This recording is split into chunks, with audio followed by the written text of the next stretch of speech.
Welcome to Private Club Radio, the industry's first and only program dedicated to education, news, events, trends and announcements. Broadcasting from Tampa, Florida, ladies and gentlemen, here is your host, Gabriel Aloisi.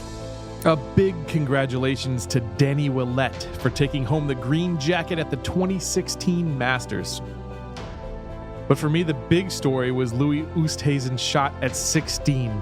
He was practically playing billiards out there. If you missed it, have a listen to this. Sounded like clean contact, right? The ball's taking the slope. Here it is. Did you see the pigeon? Don't hit the ball. It's heading for the other ball 3 feet from the pin. Hits the other ball. It might go in the hole, the other ball. Hang on. Oh, no! It counts! Can you believe it? Number 3. Unbelievable. Hits the other ball and goes in the hole. It was the third ace of the day, and that's why that tournament is called the Masters. And you're about to get a master's education on Private Club Radio today.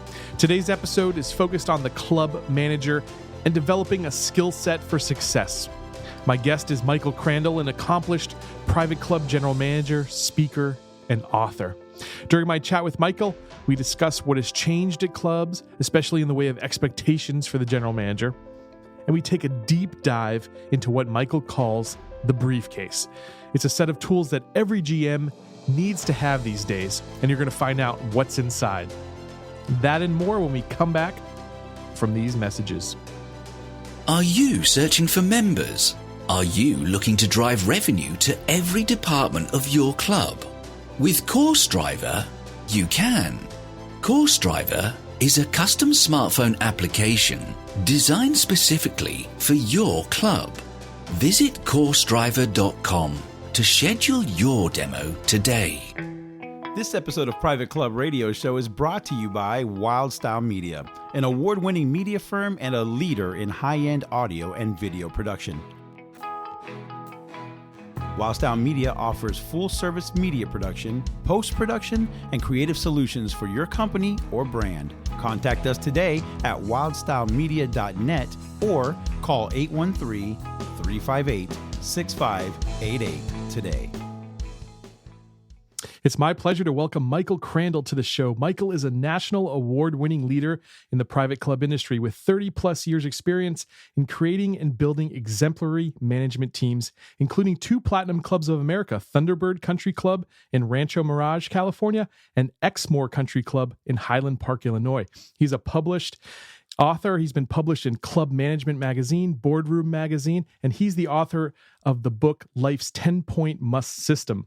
Michael's an accomplished speaker and has given presentations and keynotes at Professional Club Marketing Association's annual conference, Purdue University's School of Hospitality Management, and Northwestern University Kellogg School of Management MBA conference. Michael and his wife, Kim, hail from Buckhead in Atlanta, Georgia. Michael, welcome to Private Club Radio.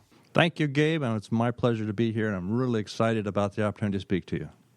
It was great to meet you out in San Diego at the CMAA. How did you enjoy the conference? I thought it was over the top. I've been to 17 annual conferences through CMAA, so I've been there, done that, if you will, and as far as education goes, I felt it was one of the better they've offered. Excellent. Yeah, I heard a lot of good things as we were discussing before we went live here about millennials, and that presentation I hear got a lot of rave reviews. It was off the charts. Speaking of the 16, 17 conferences, I also go to every single education. I always have. A lot of guys look upon it as a vacation, if you will. I never have. I go to the education, always sit in the front row. And I always feel like even if it's a bad presentation, you can learn how not to make one of those yourself. But right. a lot of the education, this particular year, was their new CEO with the CMA, and that's Jeff Morgan, and he's brought a lot to the table. And I wish him all the encouragement and success in the world. Excellent. So let's get right into it. The private club industry has obviously been going through a lot of changes. They've been changing in many ways. In light of those changes, where do you see it headed now? Well, the changes have been, in fact, if it was a younger type person were to say the things I'm about to say to you, you'd say, hey, you're taking pot shots at a generation or two before you. That's not right. But I'm not taking pot shots at all. I'm just telling you the truth. The truth is that the days of where your board of directors, which should focus on policy, the days where all your board of directors really had to do was just to occasionally make some very popular policy decisions. The days where your general manager, whatever title it may be, chief operating officer or just club manager, whatever it may be, the days where all they had to do on the operating level was to pluck some low-hanging fruit now and then. Both of those days are over. Your board of directors now are engaged, they're professionals, and above and beyond that, they expect someone who really knows how to run a business, who has a lot of business expertise, is able to make decisions and to lead, if you will. That's been the biggest change. The expectations of the board reflect that of the membership, and there's a new generation of general managers who would darn well better step up to the plate and be able to give them what they want. Yeah, absolutely. I agree with that. So you have something that you talk about, I've seen on LinkedIn and some of the social media outlets out there, that you talk about a briefcase. What's in your briefcase, Michael? Well, by that I mean is that the things that successful business people a number of years ago had to have in their briefcase was to be engaging, get along with people well, which is vital important. You have to do those things. And that was a big thing of it. Now, you still have to have that, but in this day and age, your board is looking primarily, we want someone who knows how to run the business of our club. In many cases, you're looking at multi-million-dollar operations with annual gross revenues, and you'd better know what you're doing. So instead of taking your briefcase, opening it up and dumping it on the boardroom table, and what you used to have to get along okay was a good smile and knew the members by name, maybe their grandkids' name, and pat the kids on the head when they came in the dining room. You'd better open up your briefcase now and dump it out on the table and have 7 things at least, not all exhaustive, but I'll point out with you 7 things that the very most successful general managers in the country at the most highly esteemed clubs had darn well better have and do have in their briefcase, and we can touch upon those. Okay, perfect. So we dump this briefcase out on the boardroom table. What are we going to find? Well, what you're going to find in there, and I'll expound upon them a little bit with your indulgence, but right off the top, I'll just tick them right off. And what they are is you'd better have a zero-based operating budget. You better have a capital reserve plan, a procedure for club meetings that matter, a master plan for the entire footprint of the property. You got to have perspective. You got to have the right people on the bus. And then you got to have the 7th one that all ties it together, and that is solutions. All right, Michael, can you explain what a zero-based operating budget really is and why you feel that's so important? You bet I will. A lot of folks think, well, gee, at my club, we break even every year, and we have a budget that says break even. So I guess we have a zero-based operating budget, don't we? Of course not. They're not even similar. A zero-based operating budget means that you start from scratch. You just don't take last year's results, if you will, and arbitrarily add to X amount of percentage or take away. That's been going on for many, many years. And let me give you the difference between a zero-based and traditional just adding on or taking away percentages is. Let's say we're starting with a budget for discussion purposes that was 20 years ago. And let's say that budget was accurate. It really was. Mm-hmm. The following year, well, we hit our budget. Isn't that great? Management did a great job. The president would stand up at the annual meeting, give accolades that, by gosh, we hit our budget. And there'll be a very minor but no dues increase at all, maybe. And then the next year's budget is created based upon the one you just finished, because obviously it was great, right? And so you'll add like some 2.3 cost of living index or what have you. Or couldn't we do a little better here and take $1,000 off here and there? And the following budget is made. Then you go to the following annual meeting, and it's the same thing. We hit our budget, and you go through the same scenario. Then what do? Well, we'll take that budget, it was pretty good. Well, you do that same thing for 3, 4, 10, 20 years, if you will. After a while, your budget is meaningless because it's based upon nothing other than what happened the year before. And zero-based is you're saying, we're going to throw that out the window. And my analogy is a little bit like a lot of us have seen the program Shark Tank, where people are coming up and they're saying, I need X amount of $1 million, and I want you to give that to me. And then Mr. Wonderful, Kevin O'Leary, he'll say, well, tell me something. What are you going to do with the money, and why do you need that much? Well, imagine, if you will, at a private club, your finance committee is Mark Cuban, and Kevin O'Leary and all the rest of them there. And you're going to them and you're saying, okay, here's our operating budget for the coming year. We need X amount to fund it. And Mr. Wonderful looks at you and he says, well, why do you need that? Prove it to me. Well, if you don't have a zero-based budget, you can't.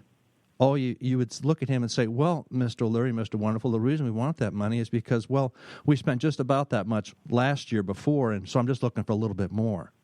He'd look at you and he'd say, I'm out. With a zero-based budget, you start from zero. Forget what happened the last 20 years, if you will, and you start from zero as if you were going to go to venture capitalist, albeit your finance committee, if you will, and you're saying, this is what it's going to take to operate this business next year. Mr. Wonderful would look at you and he'd say, why? Prove it. Zero-based means you've gone back as if you're starting from zero. And it uses a food and beverage operation at the club, for instance. You're going to go back and you're going to say, okay, how many busboys do we need? On Monday, on Tuesday, on Wednesday. What time are they going to report for work? Breakfast, lunch, dinner. Oh, by the way, in January, in February, and March, you're going to do the same thing with dishwashers. You're going to do the same thing with every cook, up to your chef, everything you're going to put in there as if you were building a business from scratch. And then you're going to come out, and if Mr. Wonderful says, why do you need X amount of dollars, like to staff your food and beverage operation? You're going to be able to say, well, I'll show you exactly, Mr. Wonderful. We're open these days, these many hours, at these rate of pays, and this is why we need it. Now, without a zero-based budget, and that's just an example, you're going to need to go through the whole operation and do that. And for those that were shaking their heads and go, oh, my gosh, do you realize how much work that would be? You bet I do. And that's what you're paid for. Your finance committee or the Shark Tank, your members deserve that type of expertise.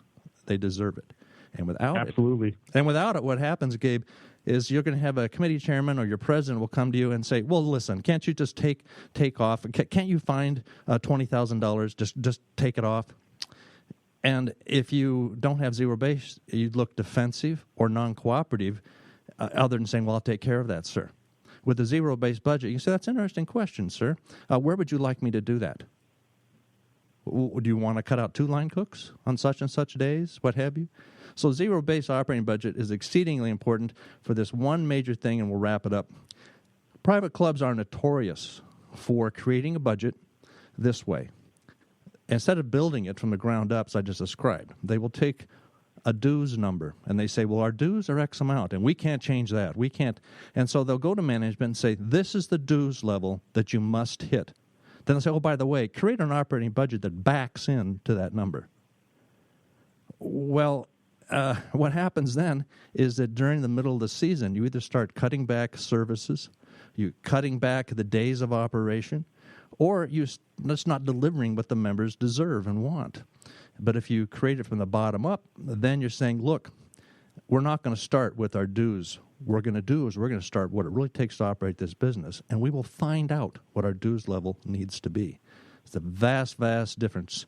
And in my experience, the number one reason for unplanned general manager turnover, other than space alien abductions, if you will, or getting micromanaged, I'm talking about strictly operations now, operating performance. Number one reason for unplanned general manager career moves is board-approved, unrealistic operating budgets, and then holding management accountable to hit the budget. Now, in absence of the zero-based, Gabe, you can go year after year after year after year. Basically, you're given a budget and said, hit the budget. And you manage to that budget, and everything is fine. But it's really not, because you get a lot of baked-in inefficiencies there. They're layered upon layer year after year. So you need to have the discipline to create a zero-based operating budget. You don't have to do it every year, but at least every other year. And for those shaking their heads and going, my gosh, we have 325 line items in our chart of accounts on our club. You mean I have to do that for every single one? Ideally, yes. However, let's be realistic. In the service business, which the club is, over half of your entire operating expenses is labor. So start there.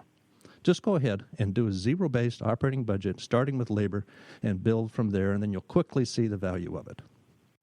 That's great advice, Michael. I think our federal government might be able to take some cues from this theory as well. Amen.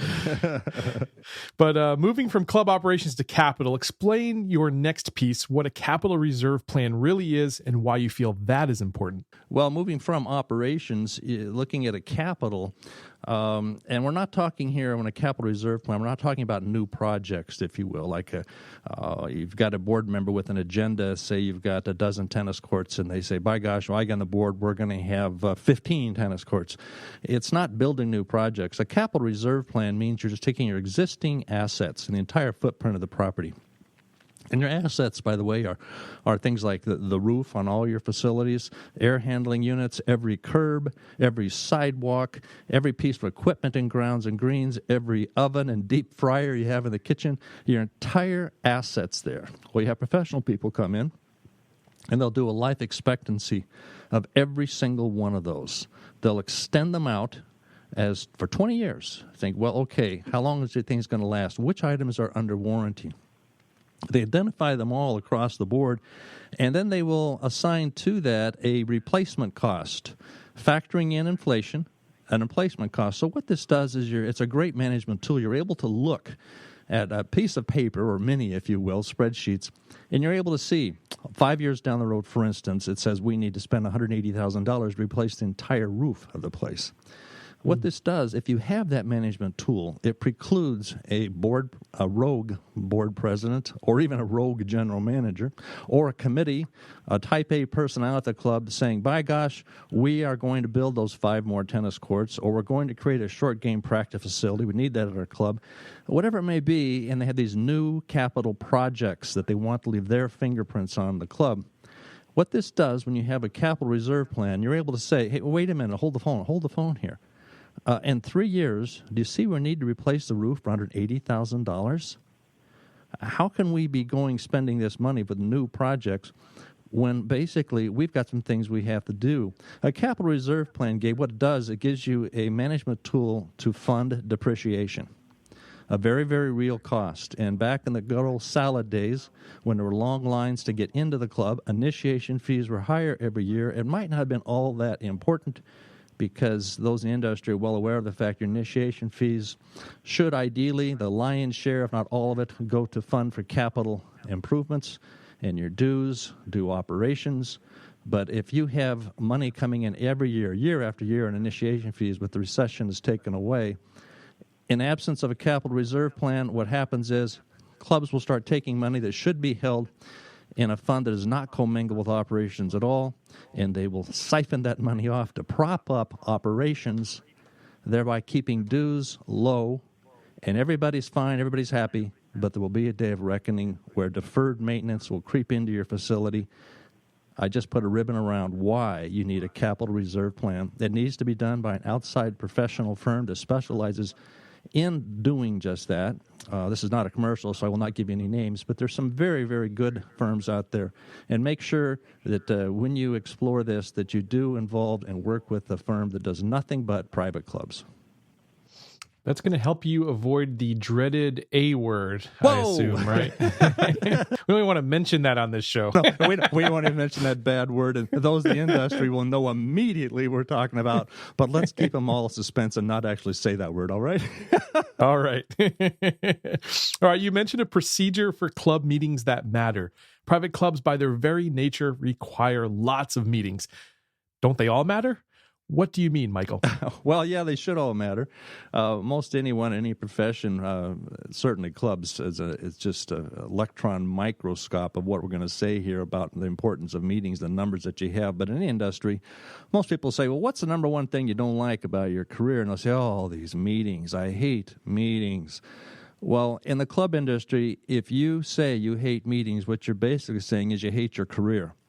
Because you're in a people business, and it does mean meetings. We don't have customers, we have members, which more times than not, that means there's shareholders, and you better believe there's going to be meetings. There's going to be committee meetings, board meetings, ad hoc committee meetings.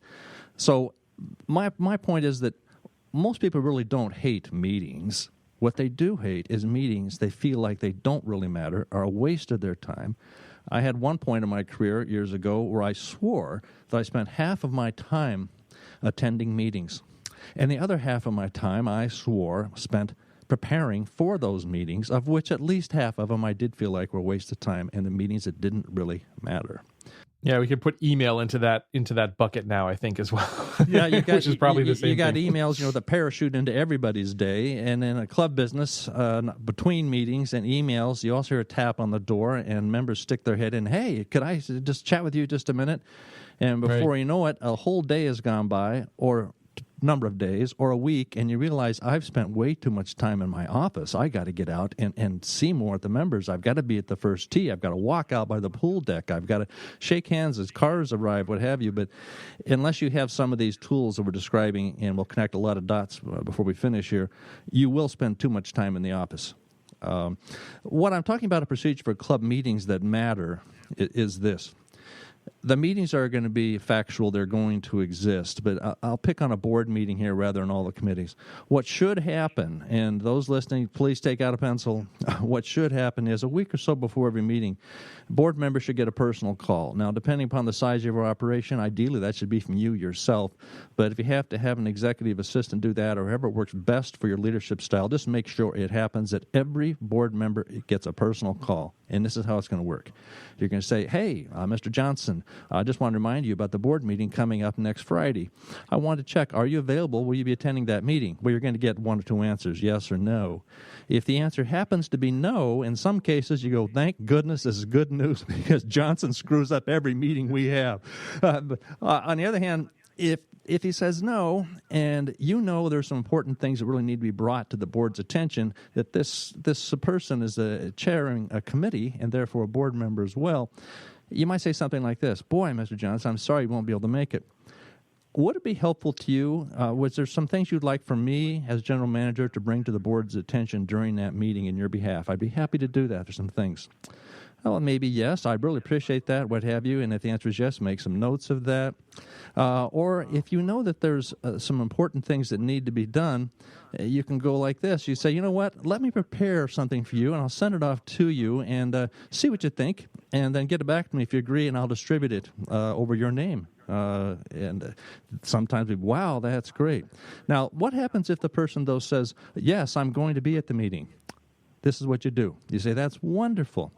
What would you like to talk about at the meeting? And do you want to be on the agenda?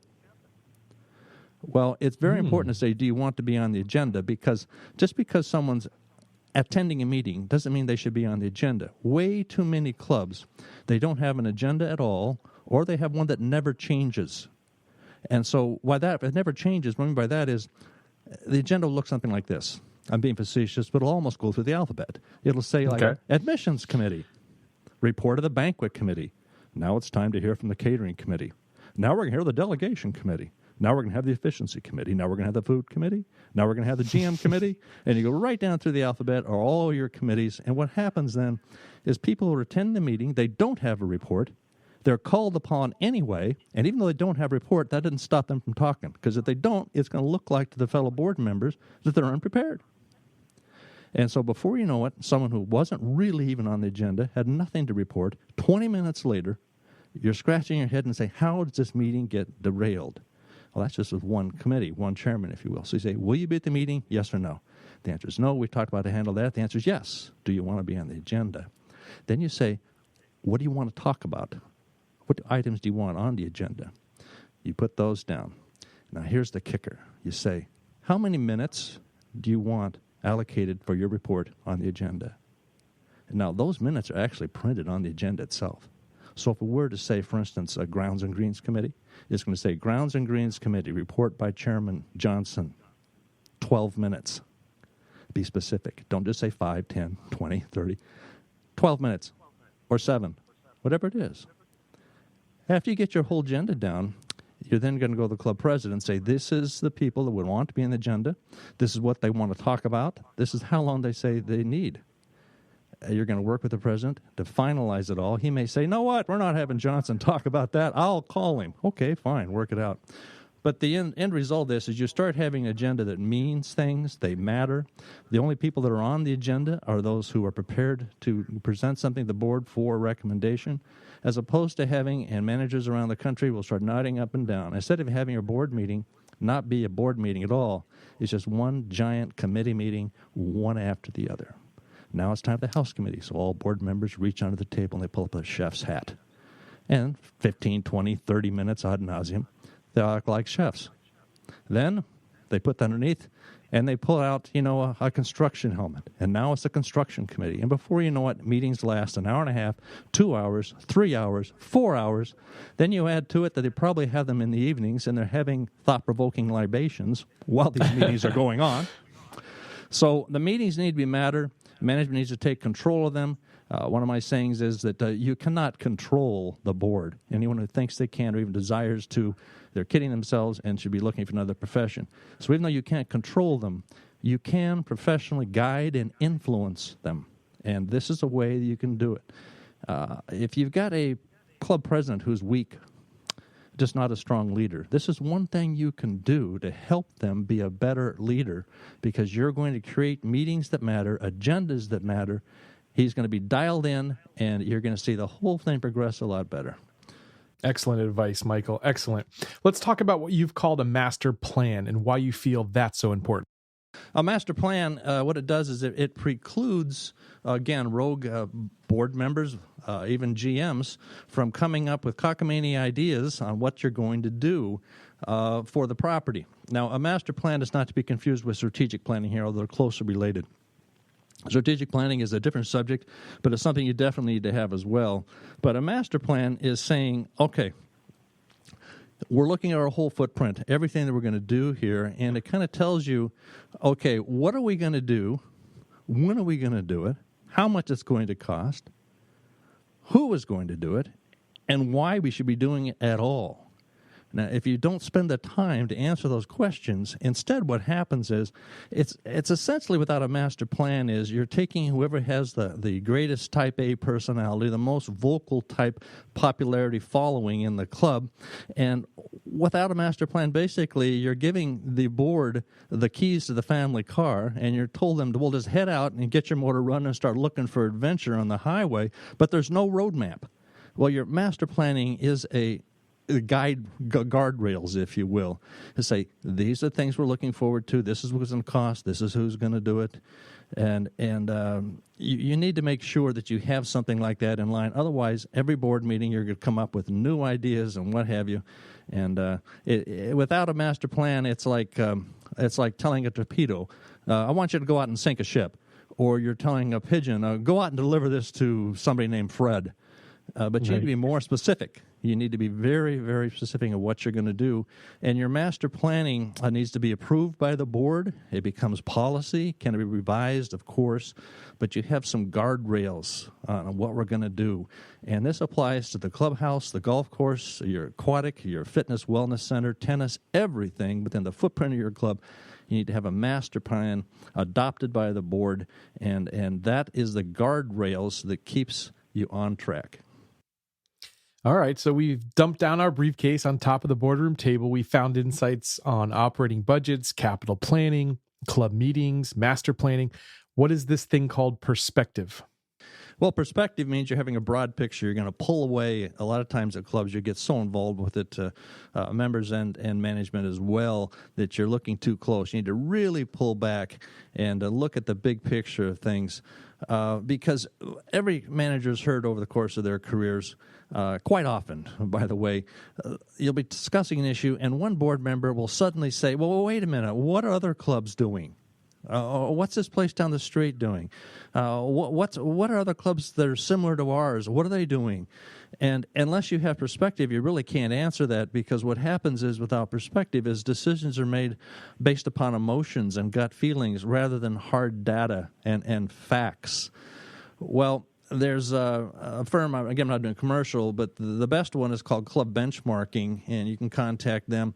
And they come up with marvelous tools that answer questions like, well, what type of salary ranges are for key positions at club? Depending upon your annual gross revenues, what is the number of staffing levels that you have at the club? Based upon number of the golf holes you have, how many acres you have, what is really the costs that are accepted as best practices, kind of between the goalposts, if you will, that it really takes to operate that type of stuff. Without the perspective that I'm describing here, you just no benchmarking, if you will, and it's really like just operating in a vacuum. Now, I don't want to take away from the fact, by the way, and I'm a big subscriber of this, is that board members will often ask, understandably so, and we as general managers around the country, they'd like to know what other clubs are doing as well. That doesn't take away from the fact that at the end of the day, what's really important is not comparing your club to other clubs, but just being the very best that you can be and what your members want you to be. I was doing some consulting in Louisiana for a number of months, by the way, real time, just right before the convention or the conference in San Diego. And I came up with a mission statement from them, and I think it could apply to any of them. Their mission statement is, what you want to do at this club? We want to be, quote, our members' very favorite place to be. And what that means is everyone doesn't want to be Augusta. You don't want to be Pebble Beach. You don't want to be Cherokee. You don't want to be this or that. What you want to do is have your club be the very best that it can be, that your members want it to be.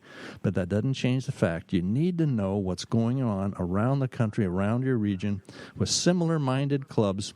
And then, so you need perspective or benchmarking, if you will. I love that. It's great when you're marketing or you're trying to get more business, then you want to put people in an emotional mindset, but it's not actually any way to run a business. So you think? Perfect advice there. So we're starting to connect a lot of these dots. How about what you've referred to as having the right people on the bus? By that, I'm talking about is I believe in any business. As a matter of fact, not just a business, but whether it's a church, if it's a non-for-profit organization, or a thriving for-profit enterprise, the only asset you really have, and by asset in this case, contrary to the Capital Reserve Plan, by asset in this case, I mean, it doesn't matter how many stories the roof is above your high-rise building, or if you're just working out of your office at home. It doesn't matter how many sconces you have or chandeliers. It doesn't matter if you have 18 holes, 27, or 180 holes. What really matters is the only asset you really have is people, period. And that, again, applies to churches. It applies to your own family. That's your only real asset that you have. I've learned this about you have the right people on your team bus, if you will. I was doing some consulting a while back in Connecticut, and I sat down across my desk here, and it was a number of years ago, so I had my yellow legal pad as opposed to my iPad these days. And I sat down there, and this person began to tell me how wonderful they were. Told me that, they had the organizational charts and showed that this didn't exist before I came here and I organized this place. Then he showed me position descriptions. Look at this. We've got the position descriptions. We have standard operation procedures here. I have a formal performance review for all the employees, and it's ticking off all these things that you should have. Okay. Went on about 45 minutes, and finally I started waving like a third base coach, and I said, wait a minute, hold on here. I said, I'm convinced you're great. I mean, you've got all these things that you brought a lot to this club. But I just have one question for you then. And he says, yes. Well, up to this point, he was very verbose and loud and waving and hand gestures when he's talking, basically telling me how great he was. So I said, my question is this. I'm convinced that you're real strong, okay? I'm convinced. So let's take that as a given. Here's my question for you. Why am I here? Well, great question. Suddenly, he had everything going for him to listen to him. He had all these things, the organizational charts, standard operating procedures, annual reviews, and on that he brought to the operation. But he was having real trouble. And I said, I'm convinced you're great. Tell me, why am I here? Well, suddenly his voice lowered. It was no longer verbose. Not like he's kind of giving me an insider stock tip. Now he leaned over and said, just about in a whisper, dead serious. He says, this. Yeah, Michael, I am real strong. I do know what I'm doing. My problem is I've just got bad people. Well, suddenly I knew why I was there. It may be true that he or any of us around the country may have bad people, if you will. That may be true. But I can tell you a fact. If that is your problem, the fact is you're a very bad manager, period. Right. All the problems, when I was brought in for consulting, I did it for 5 years and 9 months, a stretch a number of years ago. So I wasn't between jobs. I did it for almost 6 full years. And I did work for Anheuser-Busch. At the time, the largest department store in Chicago was Carson Perry Scott. I worked for them and a lot of others. Well, mostly Hotel Nico's. But anyway, I would go into the property. I would interview quickly all the key department heads, the movers and shakers, and then I would come back, a 3-ring binder back then. And I didn't have PowerPoint then. I had overhead transparencies, and I would come in and present to the board or the management executive committee my findings and recommendations. And they'd say, gee, I just can't imagine. Michael, how are you able to come in here such short? I mean, how are you able to identify these problems? You're right. How are you able to do that? Well, this was the answer, and I would tell them. I'd say, you know what? You brought me in here because you told me you had, like, account receivable problems. You told me that you had inventory problems. You had material handling problems, and fill in the blanks, blah, blah, blah, blah. But I know when I came in here from the get-go, before I even arrived, you have none of those problems. None. I familiarized myself with your financials, your balance sheet, your history, and all that. So I come in hitting the ground knowing the numbers and what have you. But I know you don't have any of those problems. How do I know that? Because you have people problems.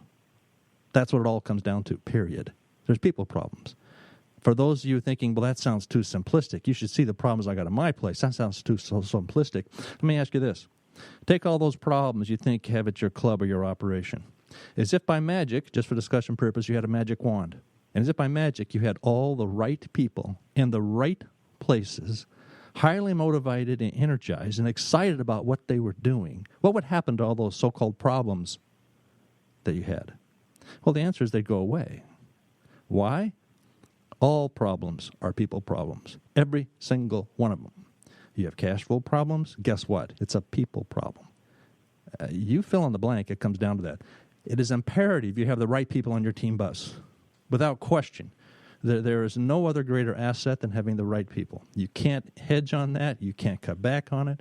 And therefore, your highest objective in working at a club or any business is you make sure you identify talent, real talent, that has a passion for what they do. You put them in the right places, the right seat on the bus, if you will. Motivate them, encourage them, call the herd whenever it's necessary. That's key. But then you got to ask yourself, okay, the right people are on the bus. Yeah, right. Who's driving the bus? Well, the general manager, chief operating officer, should be the one who's driving the bus. And just like that guy in Connecticut, he was complaining that he had bad people. He was driving the bus. So that's right. he was driving the bus. So make no mistake whatsoever about it, that you can have all the other things that we talked about so far in your briefcase. You can have those things, a capital reserve plan. You can have a master plan. You can have a zero operating budget. But if you don't have the right people on your team, they're all meaningless. So that's paramount. Number one, you got to have the right people on your bus. So I have a question for you related to that. If you're a general manager, what is the one question, if you're conducting an interview, that you could ask a prospective employee or team member? What would be that one question where you could kind of find out what you've got in front of you? In the private club business, we're in the people business, without question. So I've interviewed people over the years, and they seem to know they're doing great in the interview. They know all the technical answers really cold. Again, whether it's delegation skills or F&B skills or agronomy skills, accounting, they're really spot on. But since we're in the people business, I've had some great interviews where I will hit them out from out of left field all of a sudden and answer your question, Gabe, this is it. This is the question I'll ask them. I'll say, tell me, out of the blue, what's the funniest thing that's ever happened to you? I like that one. Well, what's happened is, on one hand, I don't care what their answer is. I really don't. Well, on the other hand, I guess I do. But what I'm looking for is this a real person I'm talking right here? Is this a real person? I want to see them start gesturing with their hands. I want to see that smile slowly come to their face when they remember that one thing or two things where they just can't stop themselves being, oh my gosh, you won't believe. And over the years, I've had a couple answers. One person looked at me who was doing fantastic up in the interview. He was doing great. He was well on his way to a second one. But he stopped cold when I asked him that, and he says, you know what? Nothing very funny has ever happened to me. Oh, boy. I said, well, try this one on for size. Get the heck out of here. That's pretty funny. I bet that was the funniest thing that happened to you all day. One time, a female, she looked at me, and she started to smile, and she says, you know what? A lot of very funny things have happened in my life, but I'm not telling you any of them. I wanted to hire that person immediately just so I could find out what they were. Cliffhanger. I knew I had a live one. I knew I had someone that was a real person. And so I'm not looking just for technical skills. The answer to your question is, Gabe, what's the one thing is you want to find out. Now, I happen to say what's the funniest thing ever happened to you. For you listening out there, take your own management leadership style, but come up with something that helps you identify, is this a real person? Or is this someone who's just scripted and had good outplacement training and knows the right answer? We're looking for a real person. So there's one more piece of the puzzle, Michael. You call it solutions. Isn't that redundant, though? Haven't we already talked about all of them? No, not at all. A lot of things we talk about aren't solutions in themselves. They're tools. They're tools for management to use to get the desired results in serving the members and organizing the board and moving forward. They're tools. But solutions comes down to, remember this one. This is, I believe, this so much in my heart, is that most people, or entire clubs, if you will, most people, they don't position themselves to be promoted, to be fired, or to quit. And you say, huh? What's left? Let me begin again. Most people, or entire clubs, they don't position themselves to be promoted, fired, or quit. Instead, they squelch their own creativity and drive, seemingly content to perform at what could be called adequate, yet not very exciting levels. Well, solutions elevate you to an exciting level. Most companies and clubs are no different. If you do have a performance review system, at some point on these charts or forms they have, which by and large I think are meaningless, but nonetheless, it'll eventually come down where you rate your employees and it'll say employee is loyal, employee is trustworthy, employee does this or does that. And it sounds like you're talking about Rin Tin Tin or a family pet rather than a real live human being. But there'll be a box that you can check there. And the two boxes that are okay, if you will, it'll say overall performance is adequate or satisfactory. Well, how is someone ever going to lose their job if their performance is adequate or satisfactory? In matter of fact, they'll probably stay on another year and they'll get that 2.3 cost living increase, whatever it may be. And what happens is you have people that if you ask them, well, how many years of experience do you have at your place? And they'll say, oh, like I have 10 years of experience. And in reality, maybe they have worked 10 years, but they probably had 1, 2, or 3 years of experience and then another 7, 8, or 9 years of duplication on top of it. The solution is you got to have a creativity style in you where you're not squelching people's creativity, but you're letting it blossom and grow. You're not interested in performing adequate or satisfactory. And to prove it, forget about work for a second. How many of us want to be an adequate friend? Right. How many of us want to have a satisfactory marriage? None of us. It's got to go to a higher level. You've got to bring something, enthusiasm to the table, which you really, really believe. And so imagine going to a board meeting, if you will, with that briefcase. And you dump out, you just open it up and dump it on the board table, and you tick off all those things that we've been talking about so far, where we have a zero-based operating budget, we have a capital reserve plan, we have procedure for club meetings that matter, we have a master plan, we have perspective, and we got the right people there. But then you tell your board, oh, but by the way, I'm just fresh out of solutions. Huh? Well, you see, the solutions is taking the tools that we've talked about and then putting some creativity and drive to it. And solutions, by the way, always come from people. So it goes right back to what we were just talking about, and that is having the right people on your team bus. You should never, ever walk into a board meeting and empty your briefcase full of problems, if you will, and then expect the board to solve them, and then to have your board say, wow, we're so lucky to have you here because, wow, what an astute general manager we have. You can accurately point out all these problems to us. Isn't that great? And then you expect your board to solve them for you and pat you on the back for bringing it to their attention? Well, I'll tell you something. The board will solve them all right. You bet they will, but not necessarily in the manner that you were hoping for. Solve them they will, but you're basically there to make decisions. All leaders are paid to make decisions. Don't kid yourself. That's what you're there for. Some will say, hey, wait a minute. to get solutions. What do you mean make decisions? You're paid to make the right decisions, aren't you? I say not necessarily so. We've all have a lot of people who seem incapable of making decisions or wringing their hands. Oh, what if I make the wrong one? And I need to get more information here and there, what have you. You know what? What happens if you do make an incorrect decision? One that's not the best it could be. Guess what? You make a different decision. Leaders are paid to make decisions, and decisions are based on solutions.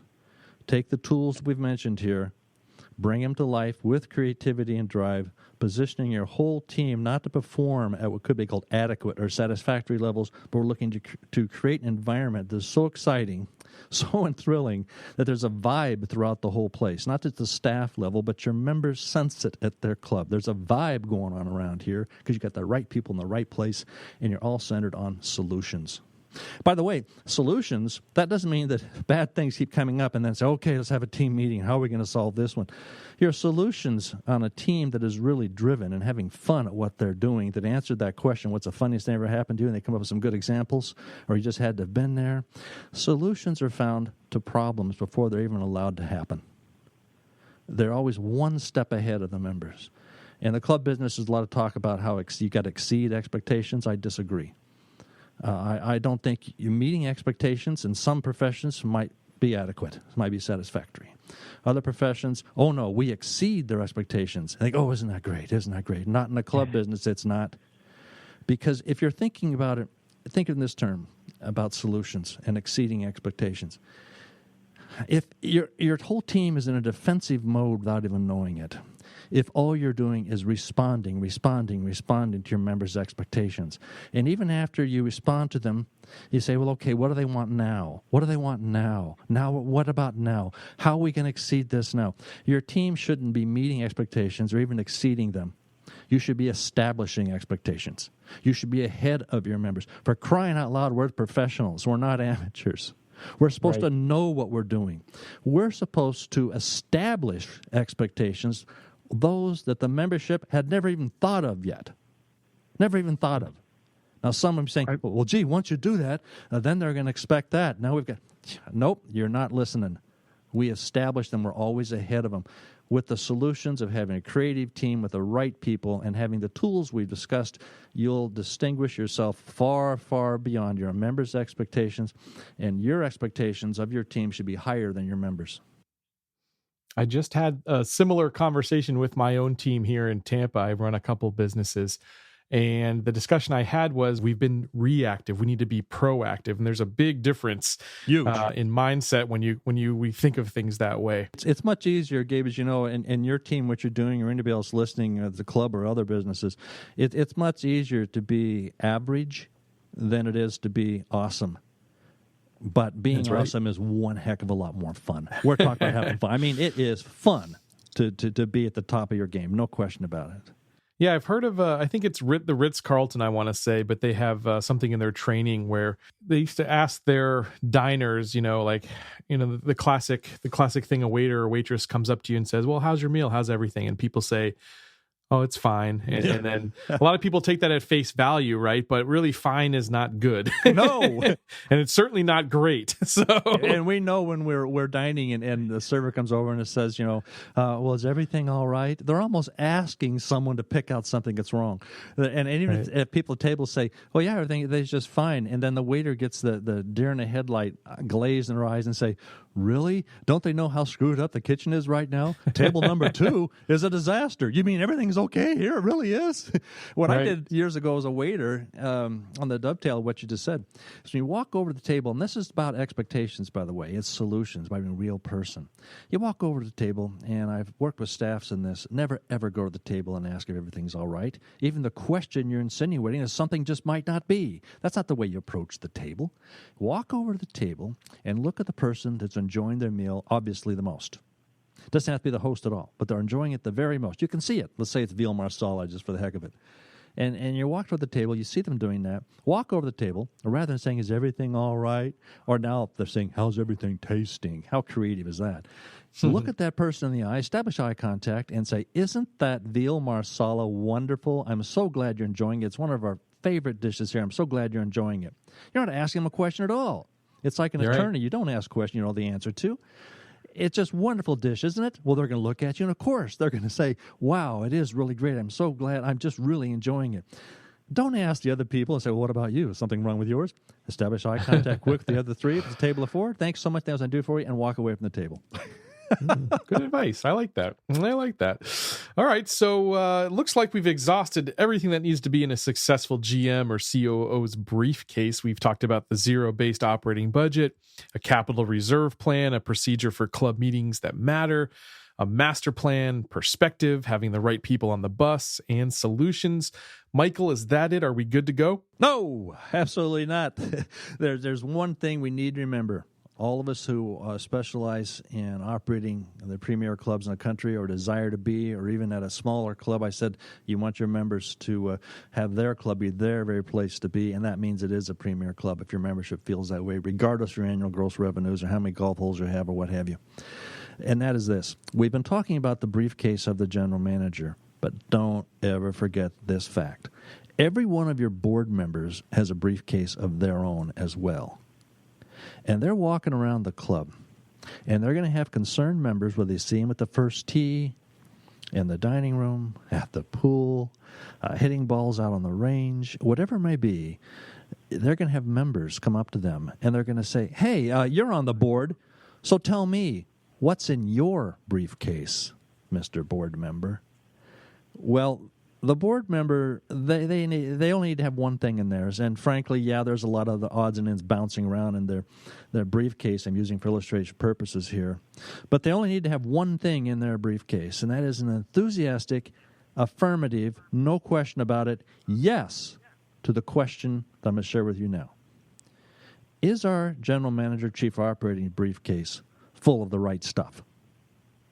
All they have to have in their briefcase as board members is the answer yes. And if the answer is yes, congratulations to them, the members, the general manager, the staff, for making that so that yes, our general manager has the right things, the right stuff in their briefcase. The club is fortunate to have people like that. The industry as a whole is an asset greater than you can imagine. And what you do then is you're avoiding chaos and you're gaining stability and you're moving the whole operation further. Let me say, Gabe, and I'll put a ribbon around this, is that it's true that club traditions and a unique culture, every club, is very, very important. But we all need to keep in mind that the past is valuable as a guidepost, but it's very dangerous if it's used as a hitching post. And staying in or longing for the past doesn't necessarily help run the business of a club today or attract tomorrow's potential members. And over the past decade, the definition of remaining relevant to the lifestyle of a new generation of potential members has evolved and has changed dramatically. Now, approaches to club governance or operations that exist solely for historical reasons, and they no longer become relevant in today's world, what happens then is keeps you locked in an orbit around a club world that no longer exists. So you got to have your briefcase full of the things we've talked about. You understand that your board members, they got a briefcase as well, and all they have to have in their briefcase is our GM has the right stuff in theirs. I love it. Thank you so much for telling us about this. And one last question before we wrap things up. I ask this question to all my guests. I call it the bucket list question. So if there's one club out there in the world that our listeners need to visit or experience, what would that club be for you, Michael? All right. I'll give you a general answer, then very specific. The general answer, as I said earlier, to ask every club member around the country, club members now that may hear this broadcast, the answer to the question is it should be your own club. It should be your club. It should be, you should be proud of who you are and what you do, and forget about the other clubs I'm going to mention here in a second. Just, you want to be the best that you can be. You belong to the club for one reason, because you take pride in it and you enjoy it. If you're a staff member, wow, it should be your club. So the answer is your club. That's the one that it should be. Now, pulling back perspective, if you will, I'd be amiss if I didn't just kind of play favorites with the club that my wife happens to head up, and that is the Town Club with Cherokee Town and Country Club in Atlanta, which is proverbially one of the top clubs in the country year after year after year for a number of decades. And they've got an outrageously strong governance model there. The facilities are second to none. A lot of great things going on at that club for a number of decades. I like to think that my wife being there now takes it over the top. And I enjoy telling everybody, and I tell her, by the way, I say, Kim, I want you to know something. I've taught you everything that you know. Now, I haven't taught you everything. I have not taught you everything that I know. But everything you know, Kim, I've done. But I would say Cherokee Town Club is a model for people to look at, is for real perspective there. But again, I come back, the place you got to be and enjoy is your own club. Perfect. So, Michael, how do folks get in touch with you or learn more? Well, I'd say the easiest thing to do is go on LinkedIn, and whether you're dialed into LinkedIn or not doesn't make a difference. You just Google. There's probably thousands, tens of thousands of Michael Crandals around, but you just Google Michael Crandal and then initials CNG, Michael Crandal CNG, and I will pop up number one on any Google search that you have. You click on that, it'll take you to LinkedIn. At LinkedIn, there's over 100 articles that I've written there, some in depth, some a little bit shorter, but of the 100, I'd say well over half of them are club industry specific, but all of them are leadership and management and courage driven. So the best way to do it is just Google Michael Crandal CNG, and you can get a hold of me there. Michael, thanks so much for being on Private Club Radio. You are just a wonderful guest and a pleasure to speak with. Thank you, Gabe. That interview was packed with so much great advice. I hope you enjoyed it. And I want to say thank you to Pro Business Channel in Atlanta, Georgia. Michael was in Atlanta at their studio, and the audio was so good it sounded like he was right here in Tampa with us. Don't forget to join us next week on Private Club Radio. We'll be speaking to Mr. Norm Spitzig. He's the principal and senior partner at Master Club Advisors, and he has a ton of advice to share with us on the show. On April 25th, we'll be joined by Peter Nanula, chairman of the Concert Golf Partners. On May 2nd, we'll be talking music and live events with Nick Weir, founder and CEO of Little Owl Entertainment. And on May 9th, Miles Tucker, general manager and COO at the very exclusive Hillcrest Country Club. It's going to be a great rest of April and a great month of May here on Private Club Radio. Hope you can join us. If you're a first-time listener to this show, you can hear it each and every Monday on the podcast app on your iPhone, on the Stitcher Radio app on your Android, and just about every other podcast app out there. Check out privateclubradio.com, and you'll see the links out to all the different platforms. Hope to see you next week. Until then, here's to your membership success. Just because this round is over doesn't mean you can't enjoy the 19th hole. Check out privateclubradio.com for more. Private Club Radio is brought to you by Shake Creative, the premier marketing and design firm, helping prestigious clubs increase and retain their membership. Visit shaketampa.com to learn more.